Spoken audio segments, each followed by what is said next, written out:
హరే కృష్ణ.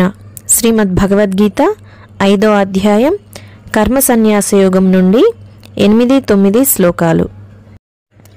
నైవ కించిత్ కరోమీతి యుక్తో మన్యేత తత్వవిత్ పశ్యన్ శృణ్వన్ స్పృజన్ జిఘ్రన్ అస్నన్ గచ్చన్ స్వపన్ శ్వసన్. మరొకసారి, నైవ కించిత్ కరోమీతి యుక్తో మన్యేత తత్వవిత్ పశ్యన్ శృణ్వన్ స్పృజన్ జిఘ్రన్ అస్నన్ గచ్చన్ స్వపన్ శ్వసన్. ప్రలపన్ విసృజన్ గృహ్ణన్ ఉన్నిషన్ నిమిషన్నపి ఇంద్రియాణీంద్రియార్థేషు వర్తంత ఇతి ధారయన్. మరొకసారి, ప్రలపన్ విసృజన్ గృహ్ణన్ ఉన్నిషన్ నిమిషన్నపి ఇంద్రియాణీంద్రియార్థేషు వర్తంత ఇతి ధారయన్.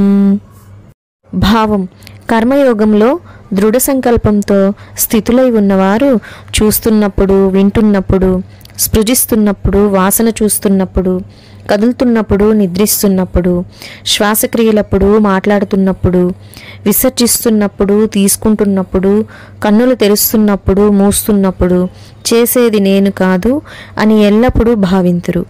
ప్రాకృతిక ఇంద్రియములే వాటి వాటి విషయములలో కదులుతున్నట్లు దివ్య ఆధ్యాత్మిక జ్ఞానంతో గ్రహిస్తారు అని శ్రీకృష్ణ పరమాత్మ అర్జునునితో పలికెను.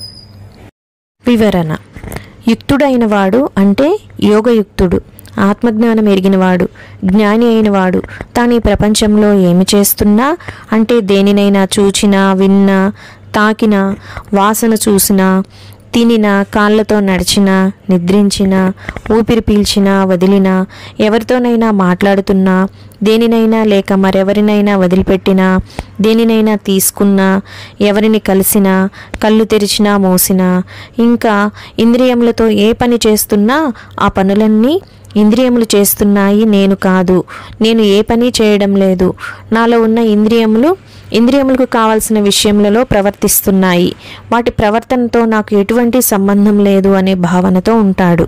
ఆత్మతత్వం తెలుసుకున్నవాడు ఈ శరీరం వేరు, నేను వేరు, నేను ఆత్మస్వరూపుడును అని అనుకుంటాడు.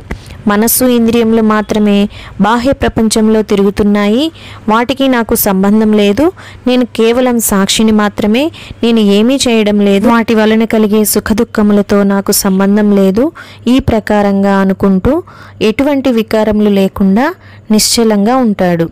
ఇంద్రియముల వలన, విషయ వాంఛల వలన కలిగే సుఖదుఖములకు లోను కాడు. ఆత్మానందాన్ని అనుభవిస్తూ నిత్యం సంతోషంగా ఉంటాడు. ఈ వీడియో నచ్చిన వారు తప్పకుండా సబ్స్క్రైబ్ చేయండి, లైక్ చేయండి, షేర్ చేయండి, కామెంట్ చేయండి. ధన్యవాదాలు.